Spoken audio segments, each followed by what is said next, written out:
Before we get started with today's episode, I wanted to quickly let you know that we still have a few spots left for our winter coaching and accountability groups, which start in just a few days. So we're going to have one last registration event on Tuesday, January 3rd at 10 a.m. Pacific, 1 p.m. Eastern. Go to coachingrewired.com to learn more.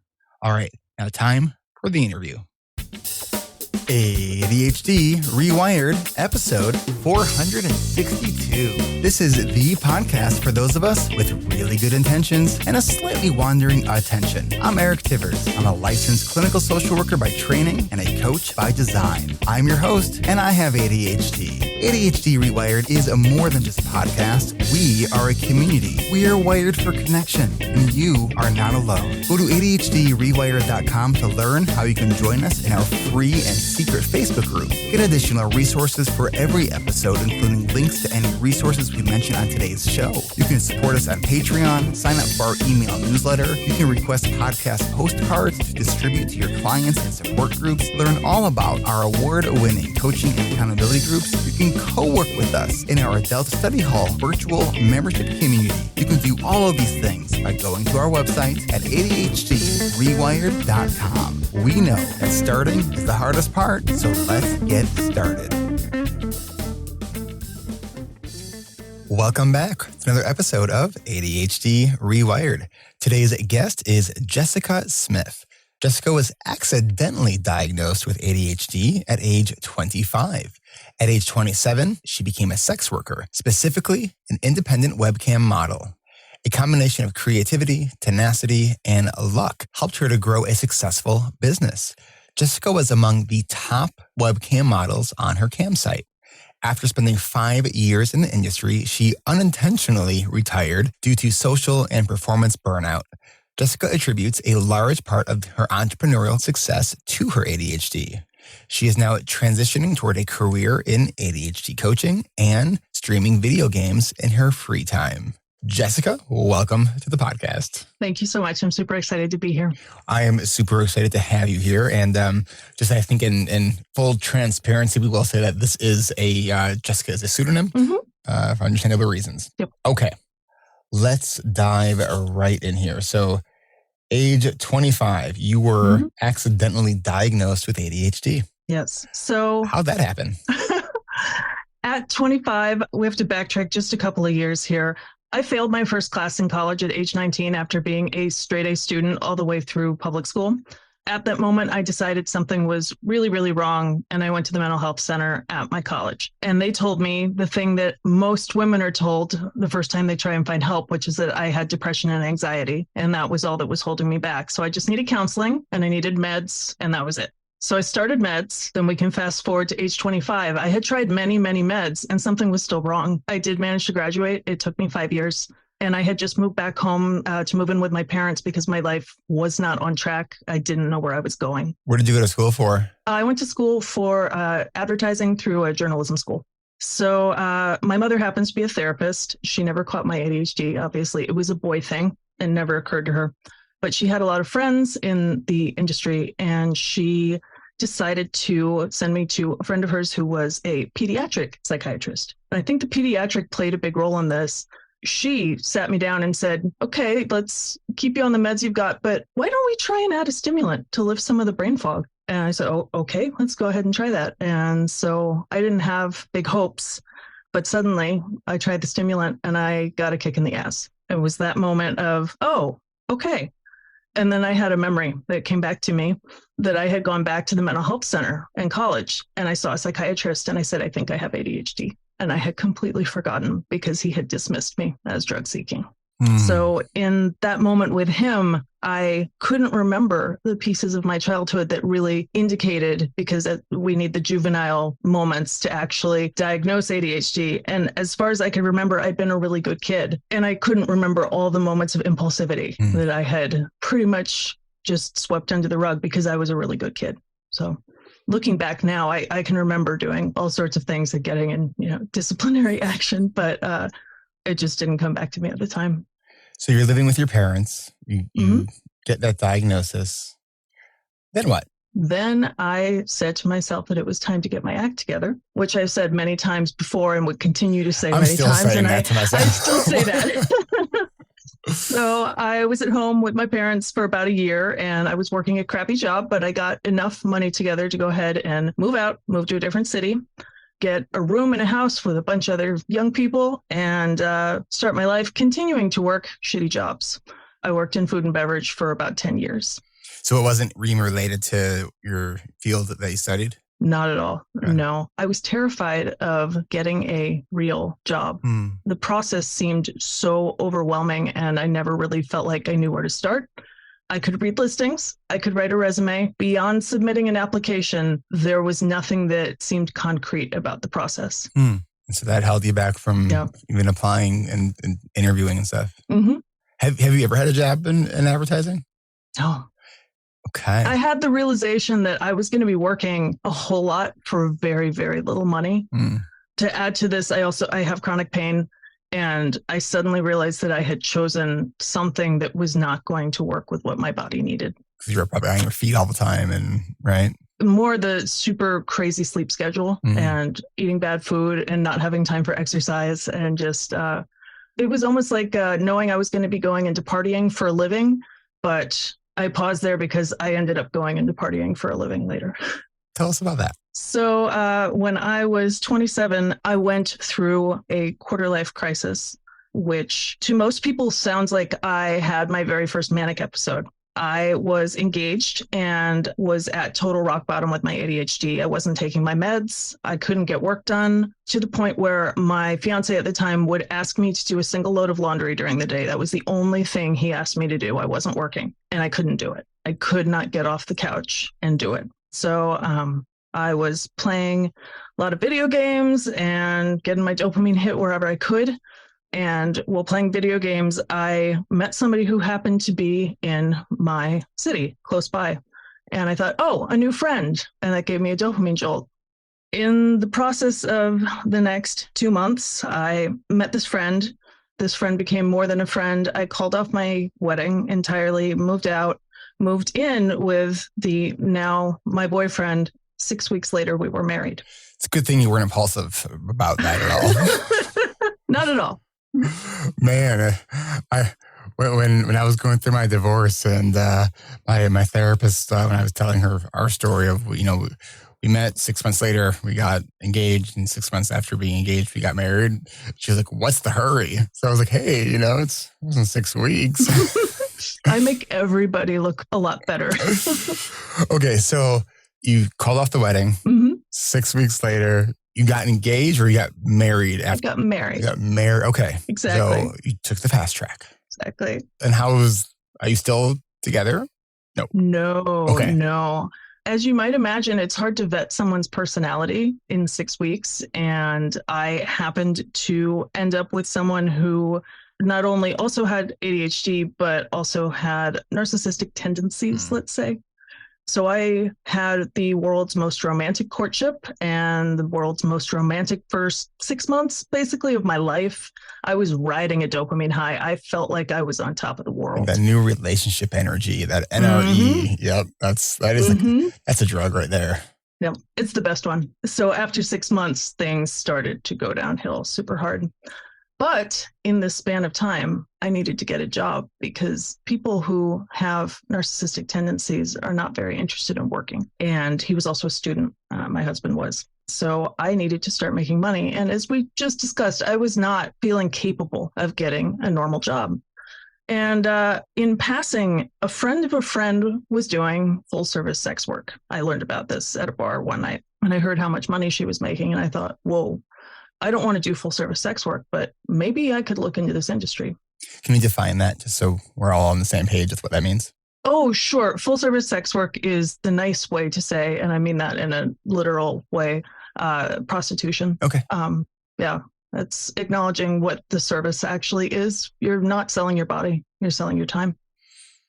Okay.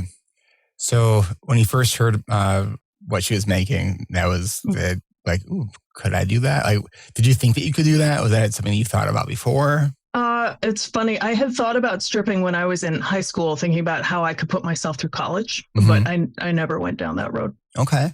So then what did you do to sort of dip your toes in? Or did you not dip your toes in? Did you dive in? I actually took about 2 months to do my research. I read tons of forums, watched a lot of performers, and tried to figure out how I was going to fit into this puzzle. At this point, it was 2013, so it was still pretty early. I think my campsite had been around for about 5 years at that point. The market is now incredibly saturated, as you might imagine.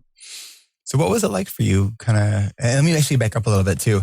Yeah. Part of why I really want to have this conversation with you, and I think your thinking was kind of similar and why you wanted to have this conversation here. Part of what we talk about ADHD here is to sort of destigmatize. When we shine the light on stuff that is often not talked about, it helps us all be seen, right? And normalizes it. So part of this conversation, the goal of this conversation is to also destigmatize sex work and just talk about it in a way that is without judgment and with curiosity. And because I'm sure probably going to learn some things through the course of this conversation, and so will our listeners. So what was it like for you to first get into sex work? It was exciting. It was incredibly exciting. I was as excited as I was nervous.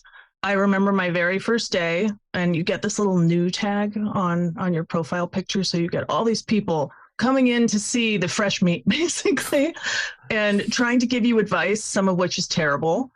And a lot of people trying to rip you off because they know that you don't know how this industry works yet. So I was fortunately relatively savvy. I only got scammed once. And so it was all just on camera. It wasn't in person, right? Yeah, entirely on camera. I had the world's worst webcam. I was using my built-in microphone. I had terrible lighting. My aspect ratio was even off on my camera for some reason. I couldn't figure it out, and I just went with it. So I looked weirdly squished. Everyone's got their thing. Maybe people liked, slightly squished entertainers. Yeah, well, I was new. And what were you learning? What would you say you were learning about yourself while you were doing this? I was learning that the power that I always knew I had, the power of sexuality, was something I could share and was something that I could profit off of. I've always joked that the male gaze, as they say in feminine critique, is always going to exist. So I might as well make money off of it. GAZE, not GAYS. Okay, I was like, wait, the male gaze, what? I'm not following. So why would they be watching your cam? Okay, so, and when you started this, you were in a relationship? I was married. Talk to me about that dynamic.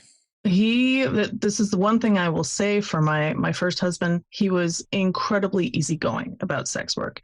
Part of it may have simply been that I was bringing in money that he didn't have to bring in, but he never once had a problem with it when I was starting out. Okay, we're going to take a quick break, and when we come back, we're just going to pick it back up where we left off. So we will be Sounds great. Right back. Support for ADHD Rewired comes from ADHD Rewired's award-winning online coaching and accountability groups. Learn more at coachingrewired.com. As I mentioned at the top of this episode, our winter season of coaching and accountability groups starts this week. So if you thought you missed your chance to join us, then good news, you got an extension. We still have a few spots left, but you do have to act fast because we are starting this week. Go to coachingrewired.com to get your name added to our interest list and secure your spot in one of our remaining seats. Check the website for details. What if you could work alongside other adults with ADHD to develop skills and strategies to reduce your overwhelm and take control of your life? What if you could offer and receive accountability to not just get things done, but to start putting yourself first and take action on the things that matter to you? And on those days when the ADHD wins, because we all have those days, what if you could have a team that will be there for you to help you figure out what you need to get a fresh start tomorrow? I decided to join this group because I wanted to adult better. I had been listening to the podcast for quite a while and trying to time it with, when will I have time to, put into this? What I did not expect was how quickly I would be able to open up and feel incredibly close to the people in my group, how much I would learn from other people in the group, the value of interacting with people who inherently and intuitively understand the same kinds of things I deal with, and how that makes it easier to work on solutions to move forward without getting trapped in so much shame and self-criticism. Before this group, I felt overwhelmed with the changes I wanted to make. And to some degree, I still feel that way because there's a lot of things I want to do. And now I realize I can go slow, and that's okay because it's relearning how to do things that work for my brain and work for me. And going slow will help make them stick. If you're thinking about joining this group, I've never liked the idea for myself of any kind of group coaching or therapy or support groups. I've always figured my difficulties were so severe that I needed the full attention of an individual coach or therapist, which I've done, and that I would not be able to get enough out of a group. However, group coaching through ARC has been more beneficial than I possibly could have imagined. It has been amazing being surrounded by people, including the coach, who all have ADHD. One thing I would like to say was Eric keeps asking about, have you accepted your ADHD? And I've always answered yes. I mean, I've accepted it for 25 years now, but I accepted it as a diagnosis of defeat. And what I see now is I see it differently. I see there's hope. You know, people have eyeglasses and titanium hips and hearing aids and pacemakers and bionic arms. And there are tools that can help make up for attention deficit. And the bottom line is I have more self-respect because I've developed the capacity to do the things I tell myself to do. If you're thinking about joining this group, it's worth it to crack your own code. If you're sick of trying harder, you're ready to try something different, and you can fully commit to 6 to 7 hours a week for our 10-week intensive coaching program beside other adults with ADHD who truly understand the challenges we face, then this is the coaching group you've been looking for. But don't wait, because we'll be starting our 31st season of coaching and accountability groups in just a few days of this episode's release. So go to coachingrewired.com to get your name added to our winter interest list and receive the steps you'll need to complete to secure your spot so you can join us this week. If you haven't had much support around your ADHD, then imagine being able to learn and grow in a space where ADHD is understood, where you can encourage others and be encouraged, and finally start living the life you truly want to live. That website again is coachingrewired.com. Add your name to our interest list so you can join us this week as we kick off our winter season of our award-winning coaching and accountability groups. And if you are listening to this in the future, the website is still the same, coachingrewired.com. Find out when you can register next. Come grow with us. The website again is coachingrewired.com.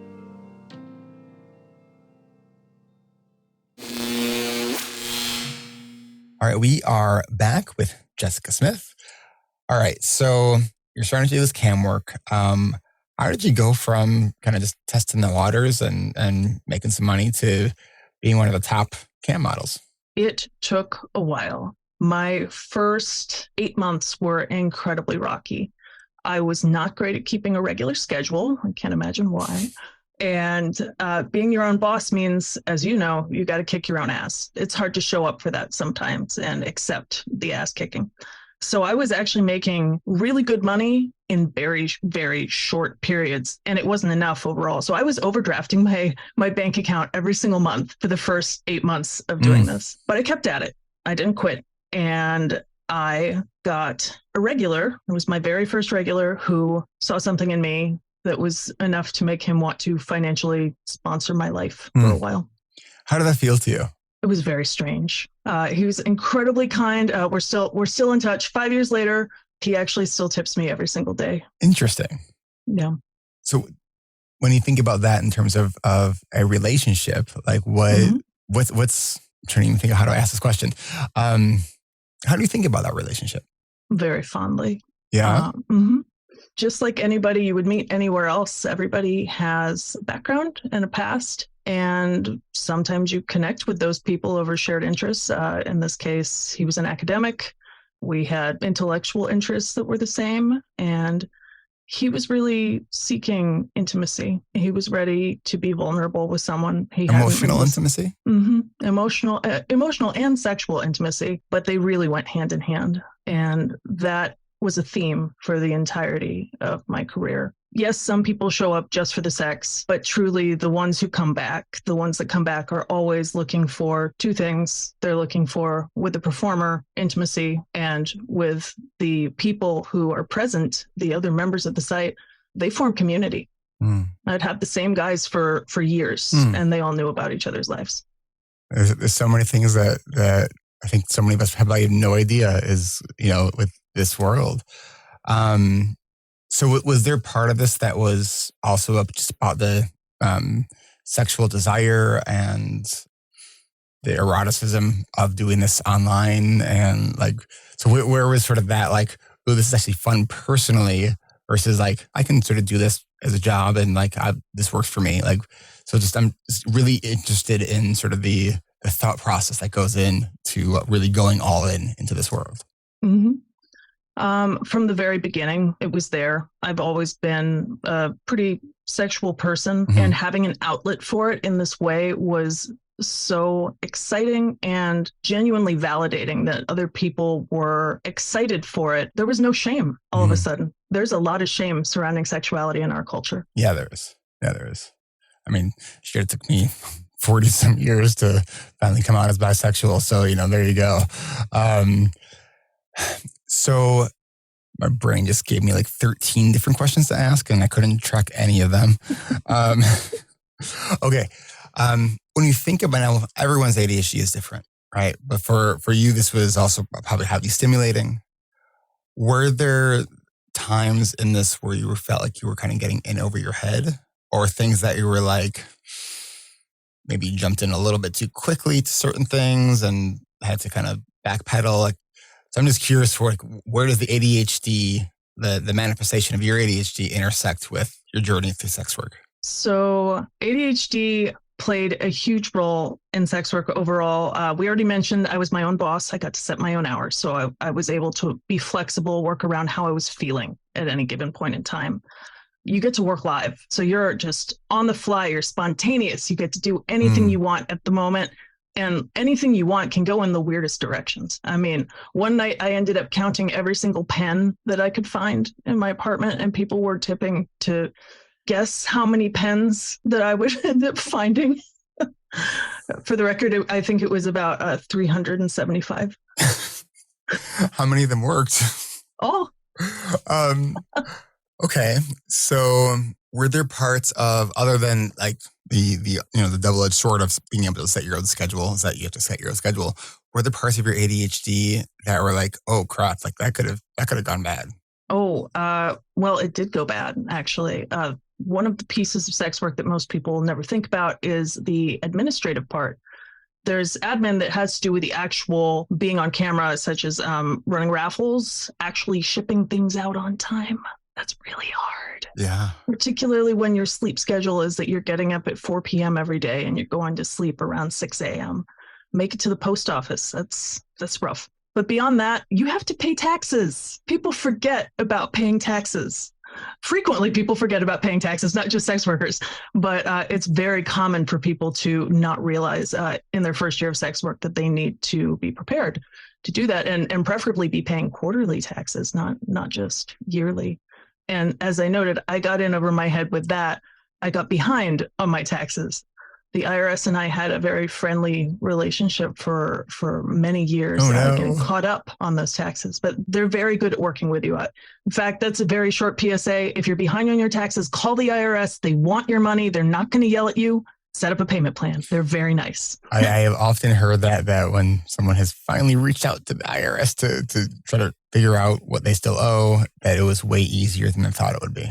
Yep. When you were doing this work, do you think it changed your how you even view intimacy, or did you view it very separately? It definitely changed how I view intimacy, in that I got to experience different degrees of intimacy with different people.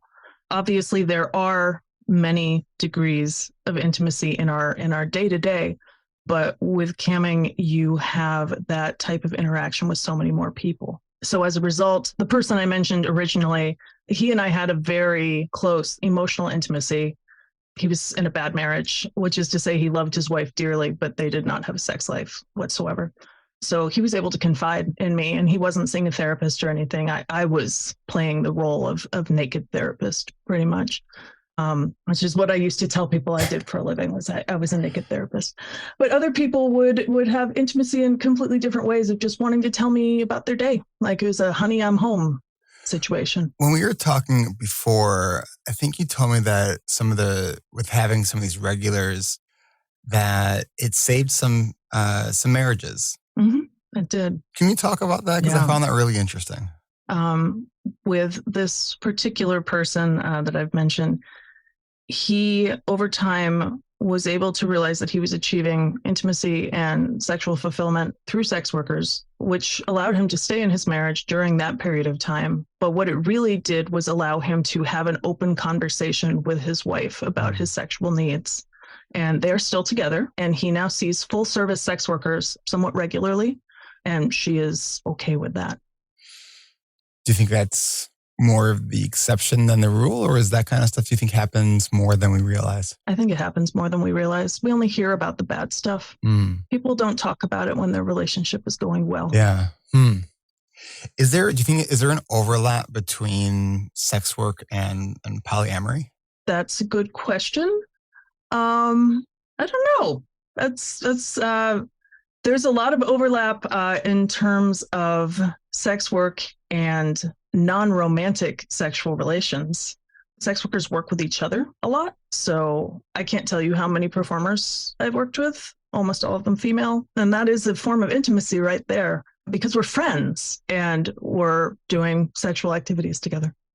Is there a lot of sort of talking about things ahead of time? Like, because I have to imagine you have to have really good communication, especially if you're collaborating with someone professionally when the work is sex, right? You have to plan ahead. Almost always there is a goal set before you ever get on cam. Say, this is what we're building towards. Usually there's a tipping countdown. So you'll say, we want to make this amount. And once we hit that cumulatively tonight, we will go ahead and do this show. For someone who's listening right now and thinking, well, shit, like, I don't know how I'm going to pay my bills. Like, is this an option for me? What would you who do you think? Because I have to imagine that there are certain people who I think would do wonderful in this and not have it be a negative sort of psychological experience for them. And there are probably those who this is probably not a healthy path. Yeah. What have you seen, and what would you suggest to people who might be considering this as an option? This is a path that is for people who are willing to commit and to stay consistent. And that is very hard for neurodivergent people frequently, but it can also help us to become consistent. When you have people waiting for you on a regular basis, you have accountability. There are a lot of people who should not go into sex work if they have trouble with boundaries. If you can't set boundaries with strangers, you really should not be doing this line of work. So when people are looking at adult content and come across the stuff where it just looks like almost like non-consensual or because I know whenever I've seen stuff like that, I'm just like, oh my gosh, is this person okay? Like my heart is just like, oh no. Like, how much of that is actually staged? You have to judge based on how professional the production value is. The more professional it is, I find the less consent tends to be involved. Amateur stuff, if it's produced by the performer, is almost always, I can't think of a case where it's not consensual, because they wouldn't be putting it out if they hadn't felt comfortable to some degree. So you're saying the higher production quality, the less likely it's actually consensual.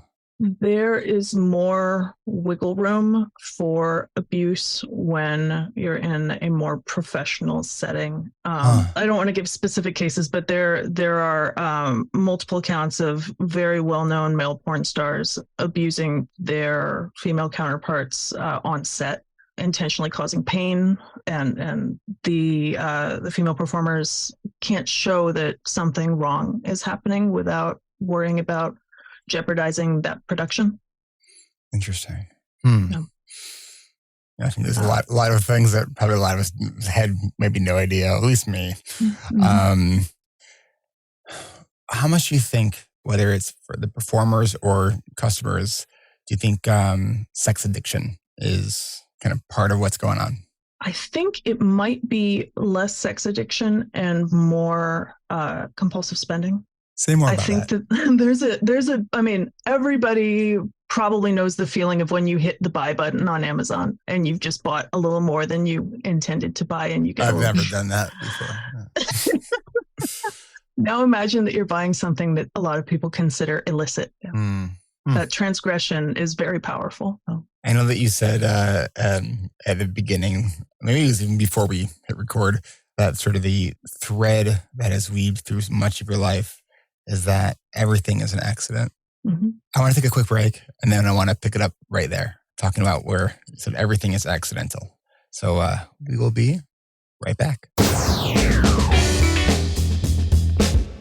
Support for ADHD Rewired comes from Adult Study Hall at adultstudyhall.com. It's 2023, and I don't know about you, but I had a bunch of things from last year roll into this year. So if you're in the same boat, or even if you're not, but you still need to get things done and don't want to work alone, then join me and hundreds of other adults with ADHD in our online body-doubling co-working community, adultstudyhall.com.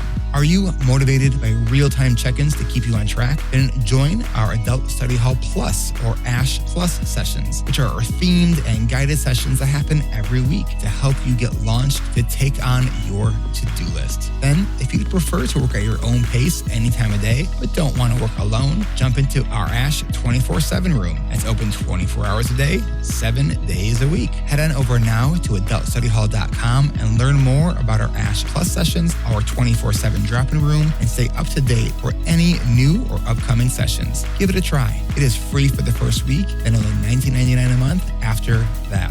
The doors are open at adultstudyhall.com. That's adultstudyhall.com. Do you know about the other podcasts on the ADHD Rewired Podcast Network? Go to ADHDrewired.com/podcast network to find our other shows, including ADHD Essentials with Brenda Mahan, Hacking Your ADHD with Will Curb, and ADHD Diversified with MJ Siemens. And coaches Kat Hoyer and Kristen Martz are each still working on getting their podcast launched this year, so keep tuning in for updates on those. Then every second Tuesday of the month, you can join the whole ADHD Rewired team for our monthly live Q&A. That means our next live Q&A is next week on Tuesday, January 10th at 10:30 a.m. Pacific, 1:30 Eastern. To join us on Zoom, head on over to ADHDrewired.com to register, and you can get notified of all of our upcoming live Q&As there as well. And if you find value in the show, please consider leaving a rating and review on Apple Podcasts or any other podcast player that accepts reviews. And don't forget to hit subscribe or follow in your favorite podcast player so you can keep getting our new episodes that come out every week, or go to ADHDrewired.com/podcast to find all of our past interviews and the show notes for each episode. Thank you everyone for taking the time to listen to this show each and every week. That's ADHDrewired.com to find this show, our podcast network, our coaching groups, Adult Study Hall, and everything else ADHD Rewired. That's ADHDrewired.com. And Happy New Year, everyone.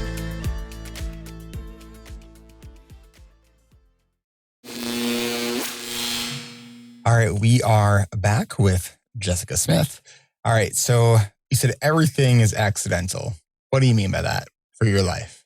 Well, some people could take this as a dumb rhetorical question about is fate real?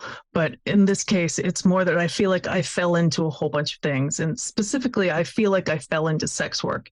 I wasn't planning for it at all. I mean, yes, I had that 2-month period of research, but it was never on my radar. I also feel that my first marriage was never on my radar because I almost feel like my lack of dopamine tricked me into it. But beyond that, my second marriage was another accident. I ended up meeting my now husband on my campsite. And I always think of how strange it is that we came to connect at all. He was my regular for a year before anything ever happened. He never took me private. He was just one of the community members. So that is another piece of the pie with the accidents. I also feel like finding you and the ADHD community was a huge accident for me. I was super low on dopamine and I was browsing YouTube and I found Jessica McCabe's Dopamenu video and there you were. And I looked you up and now I'm here. So talk a little bit about what your experience was like. in the coaching groups? My experience in the coaching groups, I had no idea what to expect going in. I had heard testimonials, but most of those testimonials were people saying very emotional things. It was much less about the skills that you might develop. So I didn't know the actual tangible things that I was going to be getting out of the group. But I decided that this felt like my last chance to do this group. Actually, I had been hearing about you talking about it for years, and I've been putting it off for years. And I don't know why I specifically said this is my last chance, but I felt truly that this was the time. When I got in, I was so scared. I was putting it off in large part because of having been a sex worker and being afraid of people judging me. I do remember getting the email from you, like just trying to test the waters to see, is this going to be okay? And I think you responded, of course. So that was something that you were really nervous about then, huh? I was terrified. Sex work is such an amazingly welcoming and vibrant community among the people inside, but the people outside, you never know what someone's response is going to be. I genuinely didn't know if I was going to be welcome in ARC. I thought you would be okay. I wasn't sure about the other people. It turns out that the other people are great. Would you say that there is a similar feeling that you were at the CHAD conference, and so being around neurodivergent people for several days, and then going back to the neurotypical world? Like for me, I always find it jarring. I especially found it this particular year jarring. I think just because we hadn't had an in-person conference in 2 years, I think it was a big part of it. Was it a similar kind of feeling, like being in a community and then not? Does that make sense? The not being the going home part? Yeah. It's surprisingly similar to going to AEE, which is the huge adult entertainment convention every year in Vegas. Being around the people who you speak the same language. No one is judging you. It's just very different, the things that you're not being judged for. So not worrying about interrupting at CHAD was really cool. I never felt bad walking up to somebody and tapping them on the shoulder and just saying, "Hi, just wanted to say I love your work. Okay, bye." So going back to now, when you were in group, I don't know when you shared maybe with your accountability team what you do, but you did end up sharing. I think it was the last session that you had done sex work. What was your sort of impetus for sharing that, and how did you feel it was received? With my A team, I told them the very first week I wanted to get the most out of the group possible, and I knew that meant being as vulnerable as I could be. And they welcomed me with open arms, which felt great. I never knew that I could platonically fall in love with a group of people. Aw, I totally feel that. Yeah.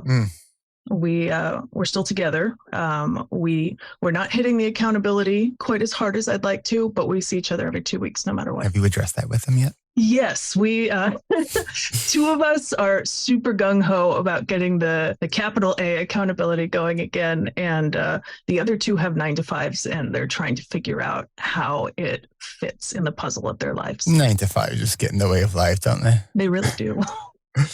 So what were some of the big sort of takeaways and things that you got out of being in the group?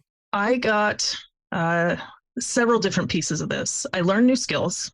I also enhanced some skills that I already had, which felt really good to be able to sharpen things that you'd already worked on. Like it was a sense of mastery. Like what? Like planning. Planning was my biggest thing. I have been deep into the world of planning for a really long time. And the thing that changed was being able to go from having a huge list of all the daily minutia to being able to look at my bigger picture and see not only what I wanted, but how to get there. So what are you going after right now? I have a two-pronged approach right now.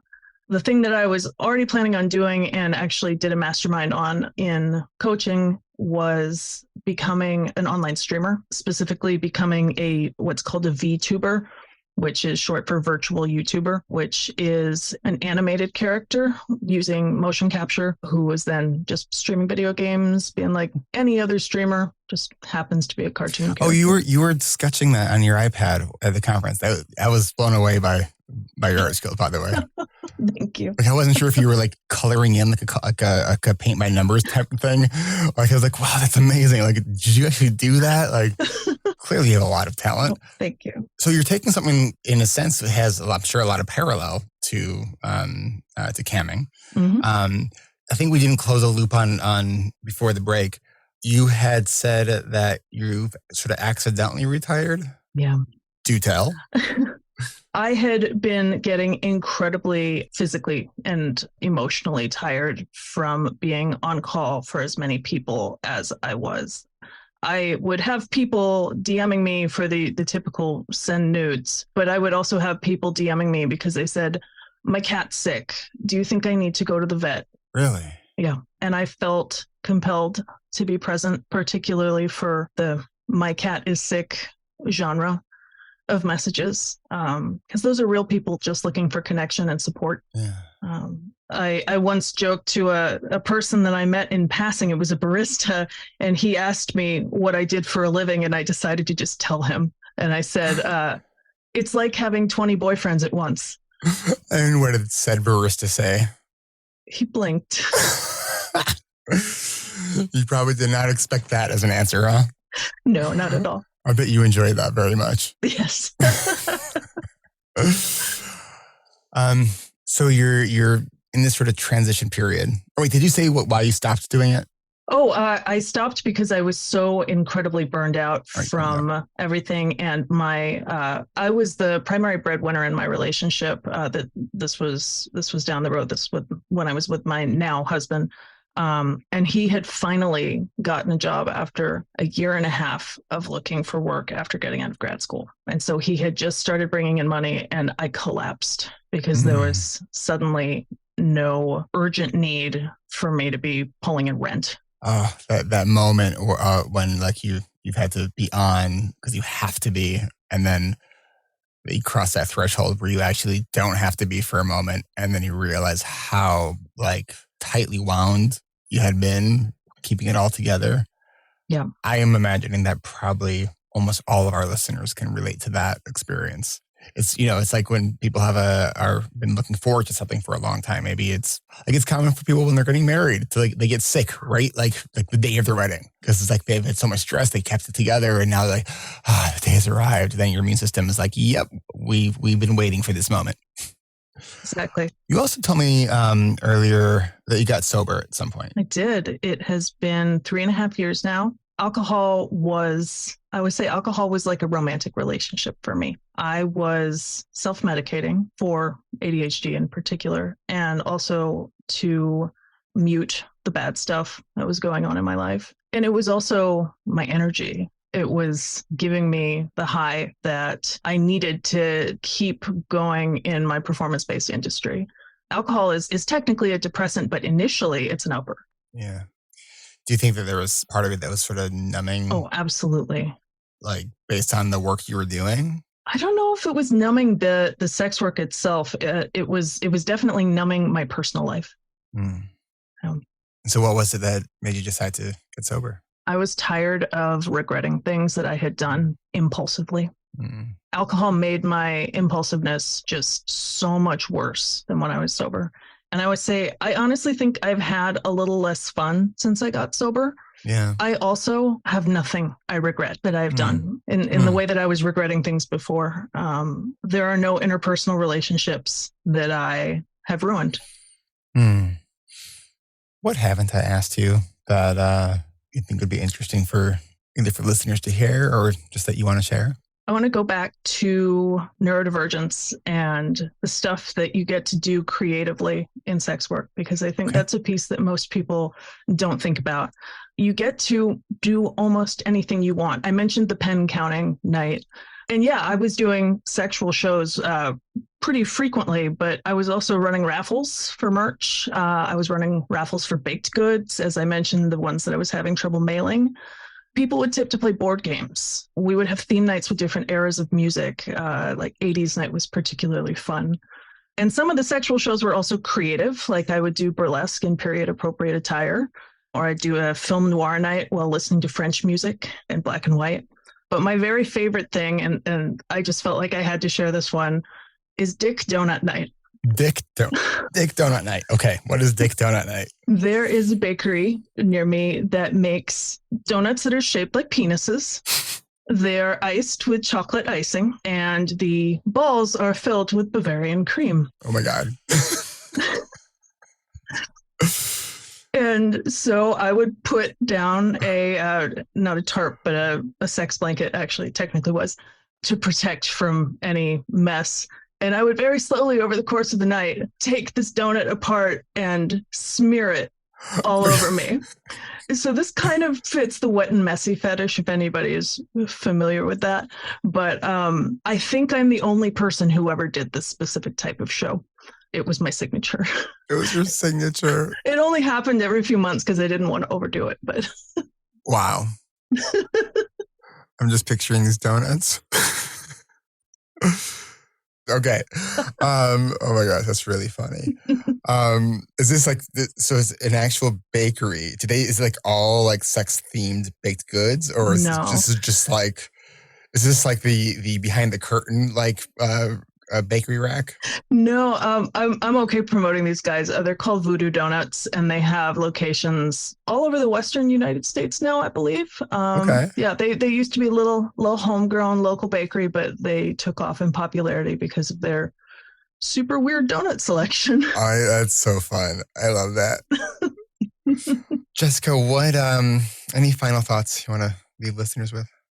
Getting a handle on your ADHD takes a really long time. And I think that's true for pretty much all of us. And I think that the most valuable thing that comes out of that is being able to look backwards and understand why you did what you did, because that enables you to have self-compassion. So many of us hate ourselves for things that we've done or we didn't do. We have extreme regrets. And if we can just take a moment and step back and say, oh, my brain made me predisposed to this thing that I did, you can get a little relief out of that. And that relief is incredibly valuable because it lets you move forward. Thank you so much for sharing your story. Thank you for having me. This is Eric Tivers. Thank you for listening, and congratulations for making it to the end. ADHD Rewired is more than just a podcast. We are a community focused on learning, growing, and connection. The website is ADHDrewired.com. You can find time-stamped summaries and additional resources for each episode. Apply to join our free and secret Facebook community. Learn more about our award-winning intensive online video-based coaching and accountability groups. Join the Adult Study Hall virtual co-working membership community. Find all the other podcasts on the ADHD Rewired Podcast Network. Sign up for my email newsletter to get exclusive content that you won't hear anywhere else. And use the search tool to find episodes on specific topics. You can do all of this at ADHDrewired.com. While you're there, click on the Patreon button. If you are a regular listener, consider making a monthly contribution by becoming a patron. If you are able to financially support my work, it would mean a lot. This show is free to you, the listener, but it's not free to produce. Plus, patrons get cool perks like ad-free episodes and access to recordings of coaching calls, and $25 a month patrons can join me once a month for a group coaching call. You can follow me on Twitter at Eric Tivers. You can like our Facebook page at facebook.com/ADHD Rewired. If you're a coach, therapist, or related professional, connect with me on LinkedIn at linkedin.com/Eric Tivers. Subscribe to ADHD Rewired on YouTube to see selective interviews and other videos I've made. Podcasts change lives. You can make a difference in someone's life by spreading the word about this podcast. Mention it in your online communities on Facebook, Twitter, Reddit, or wherever you hang out online.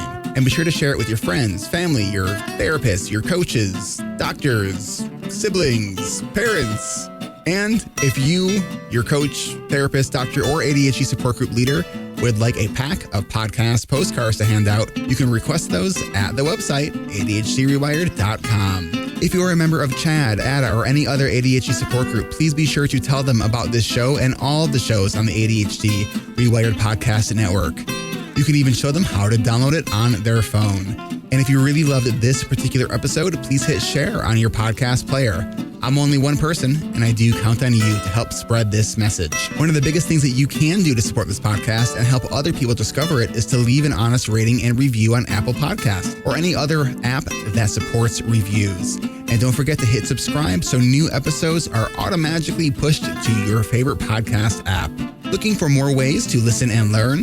Get a free audiobook and a 30-day free trial at Audible by going to audibletrial.com/ADHD Rewired. Here is my list of must-listen-to audiobooks updated July 2021. Nonviolent Communication by Marshall Rosenberg. Attached by Amir Levin and Rachel Heller. Atomic Habits by James Clear. The 5 Dysfunctions of a Team by Patrick Lencioni. Crucial Conversations by Carrie Patterson.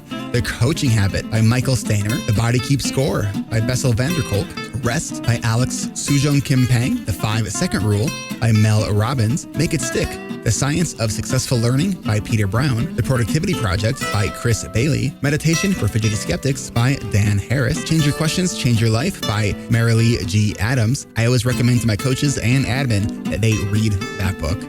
The One Thing by Gary Keller, a required reading for all of our coaching group members. Procrastinate on Purpose by Rory Baden. The 4 Tendencies by Gretchen Rubin. The Art of Asking by Amanda Palmer. And if you're looking for something a little bit more magical, I have fallen in love with the Harry Potter series, and the narrator, Jim Dale, is amazing. And of course, if you haven't yet boarded the Brene Brown bus, all of her stuff is great, starting with Gifts of Imperfection, Daring Greatly, Rising Strong, and The Power of Vulnerability. And if you're an entrepreneur or leader, be sure to check out her book, Dare to Lead. Do you have something that you would like to share? Click on the podcast tab at ADHD Rewired. Click the button to be a guest at the top of the page and schedule a 15-minute interview.